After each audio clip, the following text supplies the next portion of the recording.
Sherlock Holmes, Superman, Mickey Mouse, Mario, Batman, Peter Pan, Hello Kitty, Godzilla, Winnie the Pooh. What do all of these characters have in common besides the fact that they are some of the most popular characters in fiction of all time? Well, they share a common trait with anime characters like Lupin the Third and Major Motoko Kusanagi, video game characters like Samus Aran or Pikachu or Link, even characters from books like Willy Wonka and comics like Wolverine. What they all have in common is that they have been canonized many different times, often by different creators. Canon is a fascinating concept because traditionally when we think of canon, we're thinking that a story has rules and a certain amount of truth to the story. Like, in order for a story to be coherent, there are certain things we have to accept as being true within the realm of that story. And so typically, if an author is writing, say, a novel or a comic or something, then in order for the story to remain coherent, they have to make certain things canon. And yet all of these characters that are extremely popular, they exist in more than one canon. Whether it's because the original creator wanted there to be more than one canon, or because after they lost the rights to the story, other people started creating new canon interpretations based on it. And truthfully, outside of the official canons, which really just means like whoever happens to have a legal right to publish a character, typically these characters have hundreds, if not thousands, if not tens of thousands of different canon interpretations based on different individual writers taking the characters and just kind of doing whatever they want with them. A character like Sherlock Holmes has so many interpretations because the character entered public domain a long time ago, before copyright lasted nearly as long as it does today. And so he's been interpreted by lots of different creators who just don't have to have permission to make something out of Sherlock. Meanwhile, characters like Superman or Batman are owned by a company that is allowed to keep passing them into the hands of new creators. So even though the Superman creator or the Batman creator may or may not have really wanted different things to be installed into the canon of those characters, DC ultimately owns them, and they are going to keep assigning new writers to create new canons out of these characters. Some of the most interesting cases to me, though, are when the original author either creates multiple canons themselves or wants there to be multiple canons. Like, I think of a character like Godzilla, that there's not necessarily like bespoke canons of different Godzilla movies, so much as that each Godzilla movie kind of somewhat does or doesn't acknowledge the existence of the other ones. Like, they almost take place in their own universe each, except for a few that are in like a deliberate shared canon. When I think of Ghost in the Shell is one of the most interesting cases, where the original creator created pretty solidly canonized couple volumes of manga and then immediately gave permission to anybody who was going to adapt it to do something completely different and create their own canons. And so nearly every interpretation of Ghost in the Shell has a different canon from the previous one, and even some of the ones that share canon with one another can contradict each other in small ways. I think a lot of the characters that are the most popular right now who do not have a very fractured canon, I wonder how long they can stay popular, or if they will inevitably fade if nobody reinterprets them. Like, a character like Walter White is definitely one of the biggest in the current zeitgeist. I would even say Tony Soprano is still a very popular character in our modern zeitgeist, in part because he helped to establish the modern zeitgeist. Like, the idea of a TV show that tries to tell a compelling, singular, canonized narrative with a mature character who undergoes an arc over the course of the series, Tony Soprano embodied that and kind of brought it to the mainstream, and it's a big part of what TV is now. But I have to wonder, as that show ages and new people grow up without it being something that is considered like an absolute must-watch because there's so much good stuff that comes after it, will that character be forgotten if there's no real way to reinterpret him and bring him back in a new canon? Because some characters, like Walter White for instance, I think are so dependent on the actor who portrayed them and on the time and place that the show was made that it's hard to imagine recreating it without losing the essence of of the character. I don't think Walter White is a character that necessarily survives being in another story. And there are plenty of characters from throughout film and television history who were iconic in their time, but nobody really cares about them anymore because they just don't make sense to do again. I shouldn't say nobody cares about them. People still care about these characters, but they have become more of a cult sensation as opposed to something widely recognizable, purchasable in any random store you happen to go into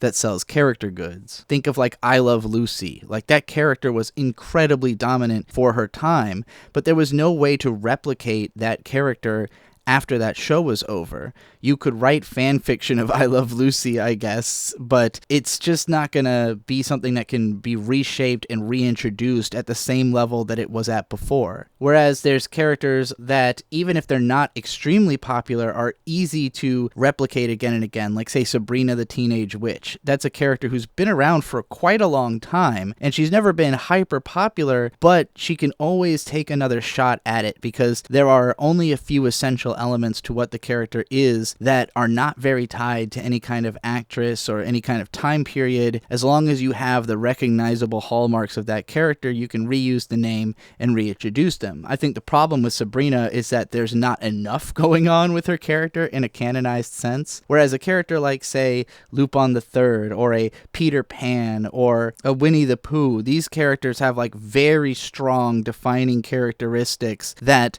can be plugged into lots of different narratives and still make sense. And oftentimes the canons don't even contradict themselves that much. James Bond would be another good example. James Bond is more of an idea. He's not singularly tied to any one actor who's portrayed him because from the beginning he was an adaptation of a novel character and already changed so much by the time he became a film character that there was room to interpret him in different ways. And so as long as you have the essential elements of James Bond, you can still recognize that it is James Bond, but you transform everything around him to modernize him, to make him fit into the current zeitgeist. I think this is why we've seen stuff like One Piece being turned into a live-action show and now having a new anime readaptation, because even though so much of the power of One Piece is in the fact that it tells this insanely long, epic story using the same characters, at the same time, once that story is over, those characters will have nowhere else to go. But some of those characters do have that kind of intensely strong personal characteristic that could let them survive in other stories and other interpretations, and I think we've seen a lot of the rights holders of One Piece sort of pushing to show how those characters can be versatile, showing them in things like high school settings with that one short animation series, and again, recreating them in other media. And even if for now they've mostly been sticking to the same story as the original One Piece, it's easy to imagine taking those stories and just making a whole new adventure out of them, just rebooting the adventure itself, but keeping the characters and their chemistry and relationships, maybe shuffling some in and out. It's not hard to imagine One Piece becoming a franchise that can live for a long time just on the strength of the fact that its main characters have such powerful personas. I think for a lot of creators, there is something very personal that they're trying to do with their story, and so they usually tend to write characters that are reflections of parts of themselves and the people they know and the experiences they've had. I think it's difficult to create a kind of timeless character who stands for something conceptual outside of the realm of just, oh, this is something I think is cool. It's like, this is a character that's meant to represent the idea of, for instance, with Sherlock Holmes, like the brilliant detective. It's almost pointless to create a detective that's not just Sherlock because he embodies the idea so completely that we all get the shorthand of who Sherlock Holmes is. If you introduce a Sherlock-esque character, we just immediately know what you're doing. And it's not that there's no other detectives that have kind of survived in his shadow, but it's hard not to compare them to Sherlock Holmes because he is the timeless idea of the detective. Superman is the timeless idea of a Superman. Godzilla is the timeless idea of a giant lizard that breathes atomic fire. You can do your own version of it, but it's just going to look like a knockoff of the thing, whereas you could just reinvent the thing again.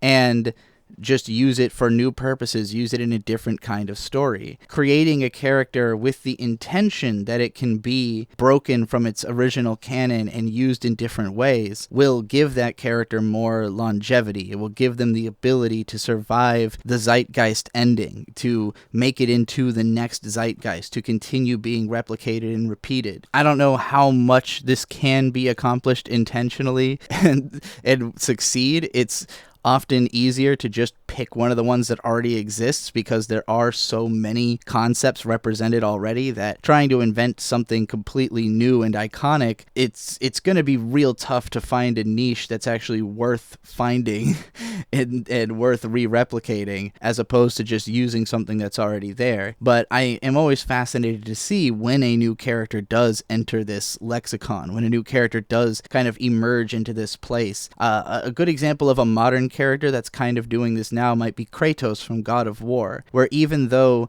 the fourth and fifth games do directly continue the story of the first three, they do so in a way that feels like the canon has shifted a bit so that this character is being interpreted almost as a new guy compared to who he was before. And even though it's building on what was built before, it changes just enough that it gives you the sense that Kratos can be in more than one story. He can be a multifaceted character. You know, he escaped from being the Greek god slayer to being the pantheon slayer, to being a guy who's in multiple mythologies, who has more going on than just being the guy he was in the first place. And there are some characters who just the strength of the story itself and how much room it leaves to be reinterpreted helps. Like I think of The Lord of the Rings, where there's not like a lot of different interpretations of Gandalf per se, as much as there are interpretations of The Lord of the Rings that do Gandalf a little bit differently, but he hasn't really been brought into a new canon. Nobody's tried to put Gandalf,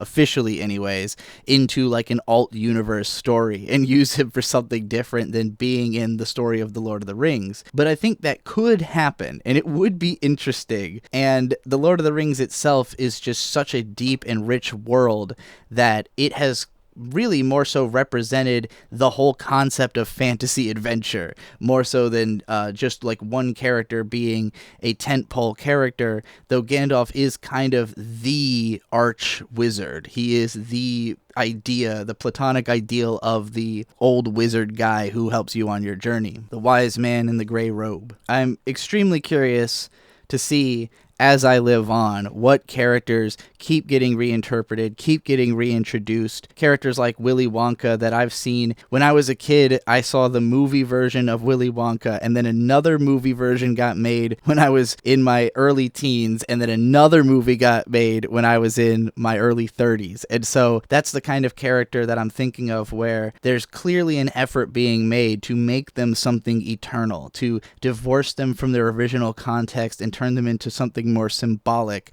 And I'm kind of watching it happen, and it seems to be working, where each of those films has been successful in its time. So I'm curious to see what other characters are going to suddenly become these unchained kind of ever repeated characters as time goes on. Let me know who are your favorite broken canon characters in the comments below, and who do you think deserves to have their canon broken? Who are some characters from shows that you're hoping will get reinterpreted, will end up in more work than just their original form? Thanks again for listening. This is a new channel called Character-ization, where I talk about how to create interesting characters, and you can find links to my many other channels down in the description below. Thanks again for listening. Great characters forever.